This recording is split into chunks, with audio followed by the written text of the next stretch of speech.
IPL के पहले match की हो गई है तैयारी। एक तरफ है रॉयल चैलेंजर्स बेंगलुरु या कहिए रॉयल चैंपियंस बेंगलुरु और सामने है विस्फोटक और सनराइजर्स हैदराबाद। इंटरेस्टिंगली इनफ दोनों की ताकत भी सेम है, दोनों की परेशानियां भी सेम है, क्योंकि एक तरफ अभी भी जॉश हेजलवुड आ तो गए हैं पर उपलब्ध नहीं है। पैट कमिंस भी सुनने में आया कि आ गए हैं लेकिन उपलब्ध तो वो भी नहीं है। तो कौन करेगा फास्ट बॉलिंग, क्या रहने वाली है चुनौतियां चिन्ना स्वामी के मैदान से, क्या की जाए उम्मीद इज दी ओपनिंग एनकाउंटर। चलो भैया करते हैं दोनों टीम्स की इस मुकाबले की बात।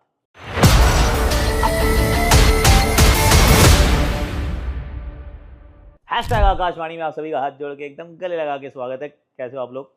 आई रियली होप कि आप अच्छे होगे और आप भी मेरी तरह ही इतने एकदम प्रॉपर्ली एक्साइटेड होगे for this phenomenal game to start the season with, क्योंकि अब सीजन की शुरुआत होने की बारी आ चुकी है। इंतजार था वो समाप्त हो चुका है। वो जो सेल परचेज है वो खत्म हो चुकी है। अब सिर्फ एक ही चीज पे फोकस होने वाला है, वो ये कि कैसे रहेंगे मुकाबले। तो एक एक करके बात करते हैं। आरसीबी अगेन ताकत हमने देख ली, स्वॉट एनालिसिस हम कर चुके हैं। कुछ 3 सवाल मेरे जहन में हैं जिनके ऊपर इनको करना होगा फोकस, उनके जवाब ढूंढने होंगे और वो जवाब इन्होंने ढूंढ लिए तो फिर चीजें जो हैं वो काफी वैसी ही हो सकती हैं जैसी पिछले साल हुई थी। और the first big question will be, आप देवदत्त पाटिकल को खिलाएंगे या फिर वेंकटेश अय्यर को? And this is a big question, I will tell you why. क्योंकि वेंकटेश अय्यर के पीछे इस टीम के अंदर इतना इंटरेस्ट है ना। जब वो गए थे 23.75 करोड़ में, I think if my memory is serving me right, तब भी जो सेकंड लास्ट बिड थी वो आरसीबी की थी। तो आरसीबी उनको तब चाहता था, आरसीबी अब उनको पा चुका है। एमपी से आते हैं, एमपी के लिए खेलते हैं, रजत पाटीदार वहीं के हैं। तो फिर शायद वो छोटी सी एक एफिनिटी भी है इस समय। तो बहुत टेम्पटिंग ऑप्शन है कि यार बॉलिंग भी करेगा, बैटिंग भी करेगा and all of that. Even though जो अभी पूरा डोमेस्टिक सीजन रहा है एकदम ठंडा रहा था, पर ठंडा तो एक्चुअली रजत पाटीदार का भी रहा है। पर बिग क्वेश्चन, देवदत्त पाटिकल और Venkatesh Iyer. I am saying Devdutt Padikkal के साथ रहिए आप, क्योंकि उसने कुछ गलत किया नहीं है यार। जिसने कुछ गलत नहीं किया उसको आप क्यों हटाना चाहते हैं, क्यों बदलना चाहते हैं? और why fix something that ant broken? So that's what I से। तो पहला सवाल जो आरसीबी के सामने होगा कि जैसे कि फिल सॉल्ट और विराट कोहली तो ऑब्वियसली खेल रहे हैं। दोनों से उम्मीद होगी कि दे हिट द ग्राउंड रनिंग, क्योंकि दोनों अपनी अपनी अलग अलग चुनौतियों के साथ आ रहे हैं। एक बहुत लंबे समय के बाद क्रिकेट खेल रहा है और दूसरा वर्ल्ड कप में बिल्कुल रन नहीं बना के आ रहा है। सो वो उनकी चुनौती है, पर they are experience, they will figure it out. 3 number batting कौन करेगा, डीडीपी या Venkatesh Iyer? I think will be a big question and I will tell you one more thing, क्योंकि पहला मैच है ना। तो फिर इस समय जो आप डिसीजन लेते हैं वो सिर्फ इस मैच का नहीं होता, अगले 4-5 मैचेस का होता है। तो ये एक बड़ा डिसीजन जो है वो एक सवाल का जवाब देना आरसीबी को। दूसरा सवाल क्या रहेगा कि 4 ओवरसीज कौन से खिलाएं यार? क्योंकि एक तो बात है कि जेकब बेथल, वो he is like over arching एक प्रेजेंस होगी इस ड्रेसिंग रूम में। जब पिछले साल आए थे तो वो एक युवा थे, अननोन थे, बहुत कम लोग जानते थे, कम मौके मिले थे and all of that, but now he is coming into this team as a legend superstar. यार क्या बैटिंग किया उन्होंने अकेले दम पे, मतलब वो ऑलमोस्ट इंग्लैंड को मैच जिता दिया था द सेमीफाइनल। तो वो 4 ओवरसीज कौन? फिल सॉल्ट का फॉर्म नहीं है, 4 ओवरसीज कौन? आई से फिल सॉल्ट, दूसरे टिम डेविड, तीसरे रोमेरियो शेफर्ड और चौथे क्योंकि जॉश हेजलवुड नहीं है और न्यूमन तुषारा को नहीं मिली अभी भी एनओसी, तो फिर आप जाएंगे जेकब डफी के साथ। I think Jacob Bethell will have to wait as hard as it might be. उनको इंतजार करना होगा, क्योंकि 11 जब मैं बनाने की कोशिश करता हूँ आरसीबी की, welcome to sunrise Hyderabad, I am there, आऊंगा। तो वो जब 11 बनाता हूँ तो उसमें मुझे Phil Salt, Virat Kohli, DDP, Rajat Patidar, Tim David, Jitesh Sharma, Romario Shepherd followed by Krunal Pandya, ये मुझे टॉप 8 नजर आते हैं। 9, 10 और 11 पे Bhuvneshwar Kumar, then Jacob Duffy, then Mangesh Yadav. That's my third question. वो जो तीसरा क्वेश्चन जो जवाब देना होगा रॉयल चैलेंजर्स बेंगलुरु को, यही है कि कौन सा भारतीय तेज गेंदबाज, क्योंकि यश दयाल नहीं है यार। और ये बिल्कुल मत कहना कि उनके ना होने से कोई फर्क नहीं पड़ता, क्योंकि जिसने भी आपके लिए अच्छा किया है, जिसने भी आपको ट्रॉफी जिताने में मदद की है, he did his job. So उनका ना होना is a problem, पर उस प्रॉब्लम का सोल्यूशन कौन है? लेफ्ट आर्म अगर करना है तो फिर बिल्कुल लेफ्ट आर्म आपके पास गए, यश दयाल, मंगेश यादव आ जाते हैं।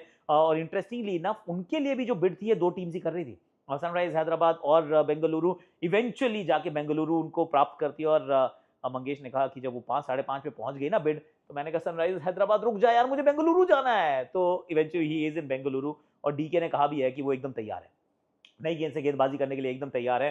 तो वो मुझे लगता है शायद रसिक सलामदार से पहले खेल जाए। 12वें खिलाड़ी होंगे Suyash Sharma. So this will be there playing 12, ऐसा मुझे लगता है। पिच कैसी होगी before I go to sunrise Hyderabad? See ये बड़ा इंटरेस्टिंग है कि ये मैदान पे रेपुटेशन है कि बहुत सपाट पिच होती है, पर क्या हमेशा सपाट होती है? क्या रिसेंटली सपाट रही है? The answer to that question is no. इतनी सपाट पिच नहीं रही है यार।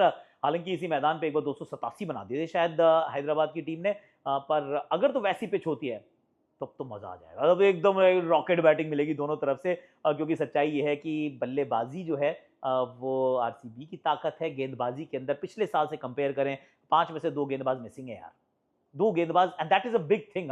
जॉश हेजलवुड नहीं है Yash Dayal, at least for the first game तो ये दोनों नहीं है।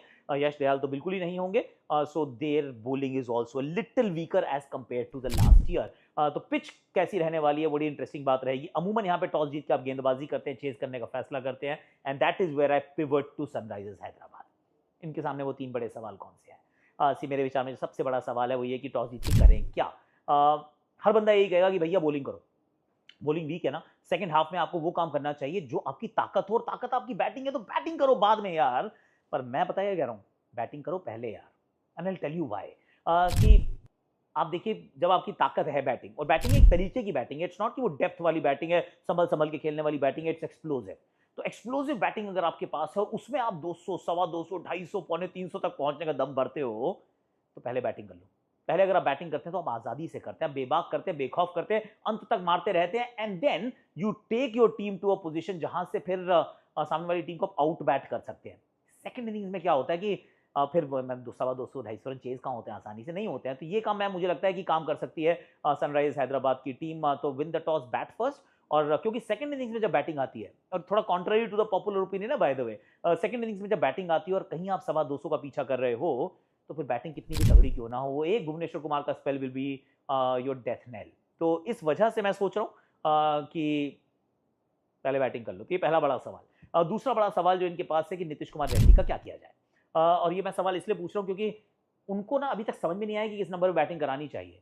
करानी उनको चाहिए मेरे विचार में 5 नंबर पे, पर उनको कभी 6 पे कर देते हैं, कभी 4 पे ले आते हैं। They could never find a place for him. तो मुझे ऐसा लगता है कि 1, 2, 3 पे 3 लेफ्ट हैंडर्स, और अगर आप सोच रहे हो कि वो तो ऑफ स्पिनर पे फंस जाते हैं, देखो फंसा लेंगे, भाई सामने वाली टीम में ऑफ स्पिनर है ही नहीं, सिर्फ एक ऑफ स्पिनर वो है टिम डेविड। वो नई गेंद से गेंदबाजी करें, इसके चांसेस मुझे बहुत कम नजर आते हैं, और अगर करेंगे भी तो शायद उतनी इम्पैक्ट वाली गेंदबाजी ना हो। तो फिर शुरुआत में ऑफ स्पिन तो नहीं आएगी।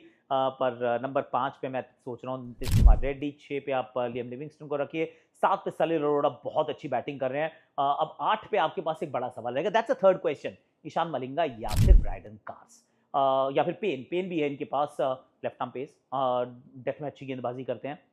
Brydon Carse is almost like for like, जैसी करते थे पैट कमिंस वैसी गेंदबाजी करेंगे, उतनी बैटिंग कर जाएंगे। नंबर 8 पे बैटिंग मिल जाए आपको थोड़ा सा और अच्छा लगता है, पर you know what I will say, 8 पे रखो हर्षल पटेल को और लेकर आओ ईशान मलिंगा को। And I say this because already bowling weak है यार। बॉलिंग के अंदर हर्षल पटेल है, शिवम मावी शायद खेलते हुए नजर आए नई गेंद से गेंदबाजी के लिए, फिर जयदेव उनादकट आपको नजर आएंगे, Zeeshan Ansari, Shivang Kumar, I would say Eshan Malinga. He'll bring teeth to this bowling lineup। नई गेंद डालिए, स्विंग कराइए, आगे डालिए, और वहां पे विकेट अगर आपने चटका दी तो गेम वैसे भी आप तेजी से अपनी तरफ मोड़ लेंगे। आई डू फील कि ईशान मलिंगा को खिलाना चाहिए। तो इनके 4 ओवरसीज जो हुए, कमेंडो मेंडिस नहीं, Liam Livingstone, Eshan Malinga, Heinrich Klaasen and Travis Head, that is what I am thinking. और ये बहुत बड़ा मौका है ईशान किशन के लिए।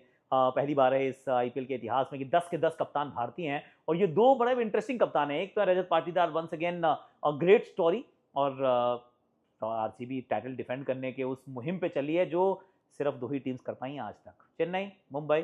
Could Rajat Patidar be the next guy? I mean that is a possibility. और ईशान किशन, ईशानदार किशन, टेस्टनीज चाइल्ड, पिछले अगर आप 3 महीने देखें तो इतना किस्मत ने कभी किसी के लिए पलटी नहीं खाई होगी जितनी इनके लिए खाई है, and I feel so happy for him. So Ishan Kishan के ऊपर रहेगा फोकस कि कप्तानी अच्छी कर दो, तो फिर पैट कमिंस आए भी ना तो भी जाने दो यार, इट विल बी ग्रेट। पर लेट्स सी कि क्या होता है। आज के लिए, अभी के लिए मेरे पास इतना ही है। May the best team win, that is what I am hoping for.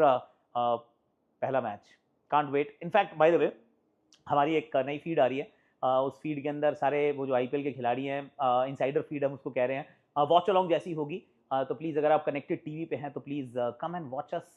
वहाँ पे हम बहुत सारी गुफ्तगू करते हुए नजर आएंगे। It is a different way of actually covering the game. तो वहाँ मैं भी हूँ, इरफान भी हैं, Suresh Raina, Harbhajan Singh, Ravichandran Ashwin, Cheteshwar Pujara, Umesh Yadav, all of us are going to be on that feed. एक और हिंदी की फीड होगी, उसमें आपको Sharifa, Anant and other people are also going to be there, वो आप सुनिएगा, पर हम इनसाइडर फीड पे हैं, do come and watch us and tell us कि आपको वॉच अलोंग जैसा एक्सपीरियंस लगा कैसा।